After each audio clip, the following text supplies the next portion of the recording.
All right, guys, we're back here with the debate with Konstantin Kisin, Yanis Varoufakis. My apologies. I'm bad at pronouncing names. And Cynthia Miller-Idriss. We all know what that means.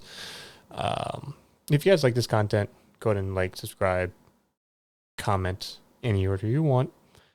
We're going to get this going. So here I'm about to be up in this little one of these corners of the screen. So let's get to it. Safety, reduction of violence, reduction of gang. I mean, you look at what people are fleeing from, the kidnappings, the executions, the assaults, rapes in Central and South America, what people flee to the southern border, why they're doing that, I think, is also on us, to not pay attention to kind of investing in those regions. Okay, so South America, great example. She brings it up. Brazil, probably one of the most stable countries you can say down there. United States of America is allied with them in a sense. But a lot of countries are destabilized, and you can blame the U.S., you can blame France, you can blame the U.K., NATO in general. You can blame China, Russia for these destabilizations, and they've been destabilized since forever. They've been just not really progressing at the same rate as the West.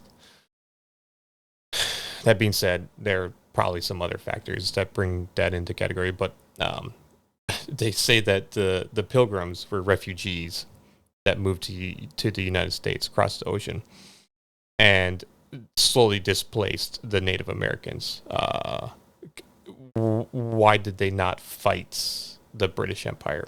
British Empire is strong, very powerful, the strongest navy. They were backed by other nations. They controlled other nations, such as France. The French fought for their revolution or their independence with the revolution against the British Empire before the U.S. The Catholic Church, they had the church backing them, which is extremely wealthy. The Catholic Church is extremely wealthy. So the fact that they had other nations and a religion backing them is phenomenal, very powerful. You can't fight them. You cannot fight something that strong. Now something like Ecuador, something like the Congo, something like that, those are not stable governments. They have no real power besides brute force and some men. There's more citizens there under tyranny to fight that. I mean, they don't have a navy, they don't have a military, so just fight them. Take your country back, make it what you want it to be. Now, if they want to displace the West and come here and want to fight us, I'm for that. Come here. Let's tango. If they want to take our land, our country, and make it into their own society, I'm willing to, it's what's happened throughout history. Let's see the better forces and everything. I doubt that'll happen, but that's my argument is instead of fleeing your country, your land, why not just fight for it? Form a military, form a opposition. Make some agreements like the U.S. The 13 colonies made an agreement with the French. We were fighting the French, remind you, and we actually made an agreement like, hey, you can take Canada, and we'll take these 13 colonies, and then the Louisiana Purchase, all that stuff happened and whatnot, but. We made an agreement with a foreign nation, and they helped us. They basically gave us muskets and rifles and everything, and they helped fight too. So that's my take on that. Refugees are not refugees in today's terms from what countries they're coming from. Military-age men, you get to stay behind. I don't want you. The U.S. should only take in the best, the brightest, the wealthiest. That's it, period. Okay, so with an ultimate aim of a multipolar world.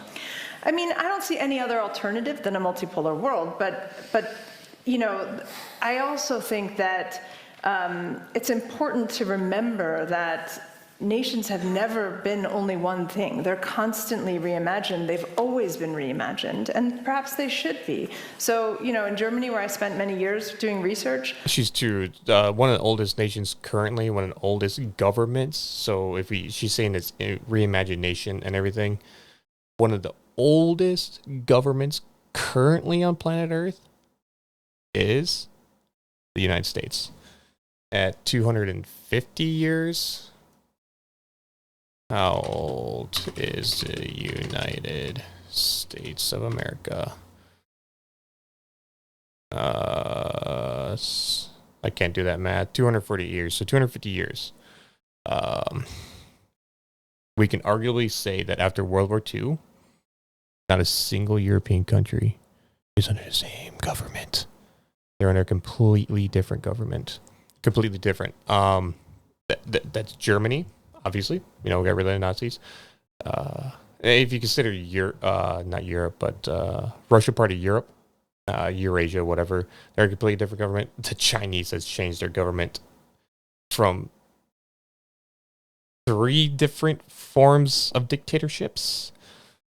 The USSR to the Russian Republic, or whatever they call it, the Russian Empire nowadays. I guess you can kind of consider it more of an empire because they're kind of under a dictatorship control and everything. And then you got the UK, obviously Great Britain to the United Kingdom, and then you had this. I can't remember when they started the EU. When did the EU form? 1993.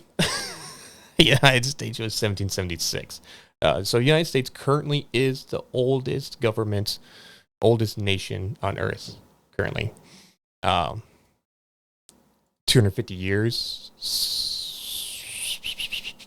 How many civil wars have been fought on the island of the UK, the British islands? Between the Irish and other nations have fought for that land. And it's not any more than 200 years. So the U.S. is arguably in, it's not if a government becomes tyrannical, it's when. You look at the history books, the Huguenots showed up and everybody, is having a freak out about French, right? Like, there's always been immigration, migration, patterns of change. You just look at the Germanic tribes, the Romans, right? I mean, these things, there've always been flows. So maybe we have to reimagine what it is to be a nation as well. Okay, now, Yanis, No, I know you I don't have stopped to. you, and it wasn't No, always that's okay, clear you did to well. But was This is this difference between liberalism and conservatism, or help me out here, not Democrats. Anyways, there's a difference between Democrats and Republicans, conservatives and liberals. Liberals, they want change under any circumstances. It doesn't matter if it's forward change or like change to make society better. They just want change. So they can even revert back so long as they're changing the current system. Conservatives want to conserve certain things and everything. Extreme conservatism. Republicanism is like a very light conservatist ideology with some liberal ideology, or they only want change if it's going to better the individual. That's all Republicans care about. That's all they've ever cared about since Thomas Jefferson founded the modern Republican ideology and everything. And Thomas Jefferson was a staunch liberal. Like, he believed in the progression of things until, lo and behold, God dang it, what were they? First political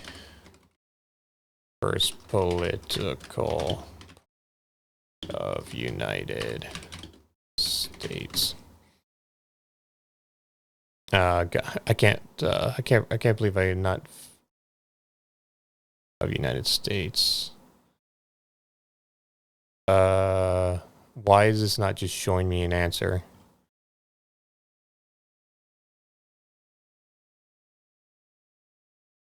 The Republican 18, no, the Federalists. The Federalists turned into the, I can't believe I forgot that word. The Federalists turned into the Democrats. The Federalist Party was just liberal. That's just change under any circumstances.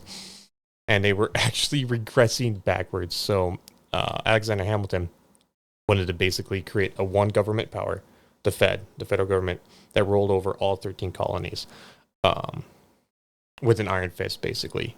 He didn't believe that. He didn't believe in individualism. He didn't believe that states should be able to control the federal government. And Thomas Jefferson and James Madison, Benjamin Franklin, arguably, and some other ones wanted to have the states control the Fed, and that who controlled the states were the people. So the counties and the local governments would control the states. That eventually it got down to the individual to be able to do whatever they wanted to. And the importance of, I mean, Benjamin Franklin was asked a question after our independence was gained from Great Britain, was what have you done for us? And Benjamin Franklin responded with, "We've given you liberty, do with it what you will." And that is the whole point of being independent, is the Jeffersonian republicanism is centralized on the individual and not the greater good. The greater good is a terrible word. You should not hear that and everything. So, but this video is going to be really freaking long. I'm going to cut this thing up. Testosterone on the stage between the two of us. I don't know, the estrogen is trying to match it. It's a good thing you put me in the middle. But was there something that you specifically objected to? I just wanted to give you a chance before I suspect the debate is Well, going to... yes, I mean, factually, it's completely wrong. It's only the West that has created industrial-scale imperialism. If you look at the Arab lands, if you look at the Chinese had the technology. The Indians had the technology. The Indians had an industrial revolution before Britain. And they did not conquer the rest of the world. They did not do what the British and the Dutch and the French did. So it is, for me, just completely factually wrong, and therefore the conversation is not particularly interesting to say, oh, look, somebody would have transported, once they got the technology, hundreds of millions of Africans to their place in order to create sugar plantations or, cotton plantations. It's not true. But that's exactly what the Islamic world did. The Islamic world expanded from a tiny part of land to conquer all of southern Europe and all of North Africa. But this is a fake history of the Islamic world. Hold on a second. And not only that, to transport more Africans from sub-Saharan Africa into the Arab world than the Western powers collectively did. Okay, look, we can't settle this now, but allow me to just make one point if I can, because of something else Konstantin said. Look. Okay, so if I know anything, India did not have the Industrial Revolution before the British did. I could be wrong. I just Googled something real quick, but the Indian Empire had a bigger economy, but they didn't revolutionize first. It was because of the East Asian East India Trading Company. India was very good at trading, but it's only because the English Empire was there. The British Empire basically took over India. Like, the reason why Industrial Revolution started in Asia and was so successful is, one, they're hardworking people. There's a lot of them. And the British. Like, that's it. That's the only reason why Asia industrialized. India had a lot of good spices, raw materials, raw power, raw human power. People that weren't necessarily even enslaved. Or just good working people. Same thing with China. China has good working people. Like, that's just... Japan recognized that. The British recognized that. Russia recognized that. And all these countries took advantage of these countries that really didn't fight back too hard. You know, India didn't really, they made trade agreements. They probably got screwed over on half of them, but they made a lot of success out of those trade agreements where they were one of the wealthiest countries on planet Earth. But it's because of the British. They did not start the Industrial Revolution. That all gives it to the British. The Americans really stepped up their game on that, though, after World War I. And then it shows in World War II and everything. The crisis of 2008 did deplete per capita incomes across the West, but for the reasons that I put forward. Austerity for very... Take what I say kind of with, like, give me some lenience. I'm not a history major. I'm not the smartest guy on planet Earth. I'm the dumbest guy in this room currently, being the only guy. But on this panel, if I was on this panel, I'd be the dumbest guy there. This guy is probably smarter than me. Everyone, except for the financiers. Cynthia's probably smarter than me and everything. So, all right, guys, that's the end of this video. We're going to do another part, a part 3 of this. This is part 2. So go ahead and YouTube stuff, comment, like, subscribe, and we'll see you guys in the next one.